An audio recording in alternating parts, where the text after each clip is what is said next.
Hello, everyone. I'm Dr. Charles. Today, I wanted to build on our previous conversation about emotional quarantining by introducing a couple of mental exercises designed to help you prepare for interactions with those challenging individuals who lean towards authoritarian or fascistic attitudes that we can't avoid.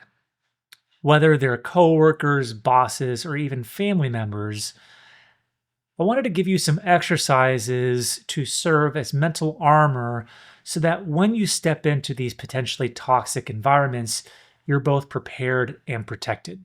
So let's start with what is called a visualization exercise, one I like to call the Hazmat Suit technique. I invite you to find a quiet space where you can be undisturbed for a few moments if possible. And if it helps, close your eyes and just take a big, deep, slow breath. Let's get into it.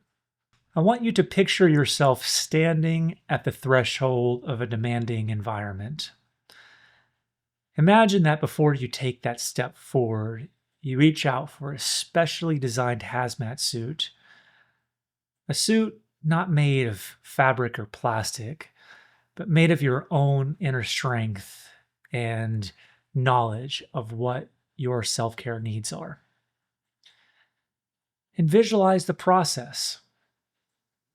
First, I want you to imagine sliding your arms into long, snug sleeves that not only cover you physically, but shield your emotions. With each movement, feel that layer absorb any negativity that might come your way. Next, see yourself pulling up protective pants and securing a pair of sturdy boots. And as you visualize this, know that each piece represents your firm boundaries and your readiness to stand your ground. As you continue, imagine donning a mask that filters out harmful energy, leaving only what you choose to experience. Picture the suit as glowing with a soft, empowering light, a literal aura of resilience. As you complete this mental assembly, focus on a sense of calm determination and let that sense envelop you. This hazmat suit isn't about isolating yourself from the world. In fact, this should enable you to interact with it more. But it's about creating a secure barrier that lets you engage on your own terms.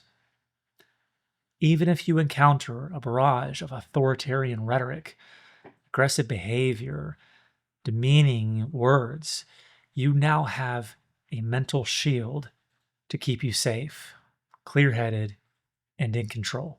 If the hazmat suit visualization doesn't quite resonate with you, let's explore one more alternative exercise that might speak to a different part of your inner self. For this exercise, imagine building an emotional fortress. Again, make sure that we're comfortable before you go into these interactions. Give yourself a moment of quiet. Close your eyes. Take a few deep, steady breaths. And for this one, picture yourself at the center of a vast open space. Now, as you visualize that open space, I want you to imagine constructing a fortress around you, brick by brick. Each brick represents one of your personal strengths or one of your core values, qualities like empathy, resilience, respect for others, and self-respect. See yourself carefully selecting each brick, feeling its weight and solidity as you place it in the wall that rises steadily around you. Visualize these walls not as a prison, but a sanctuary. Notice that the bricks are imbued with all the positive experiences that you have cultivated over the years. From moments of personal triumph to acts of everyday kindness, that reinforce your identity. With every brick you add, focus on your inner strength resolving. Imagine that any negative influence, be it from stressful encounters all the way to authoritarian rhetoric, balances harmlessly off this impenetrable barrier. This fortress is your personal safe haven, a place where you can retreat to anytime and regroup when your emotions run high. Even as you engage with others, you can always mentally step back into this fortress, drawing on its power to remain centered and mindful. How was it?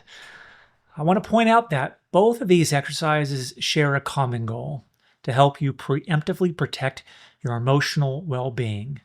By routinely practicing these visualizations, you're not only preparing for immediate challenges that you face, but you're also reinforcing a broader habit of self care and one that will help you build resilience. Over time, this can lead to a reduced emotional reactivity and a greater ability to remain in the present moment, regardless of whatever external pressures you might face. I want to encourage you again to experiment with these exercises, see which one resonates more deeply with you. Perhaps you'll find that the imagery of a hazmat suit offers the clear, tangible protection you need on particularly rough days. That's what works for me.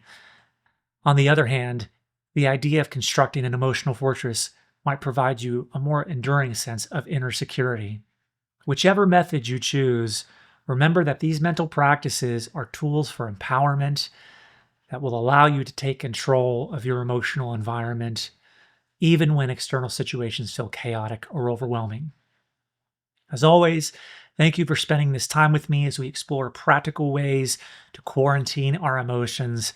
I hope these exercises give you a renewed sense of strength and clarity in your everyday interactions. We need you. Stay in the fight. Keep practicing, and remember that you have the power to set your boundaries. I look forward to continuing this journey with you in our next session. Until then, take care of yourselves and keep nurturing that inner resilience.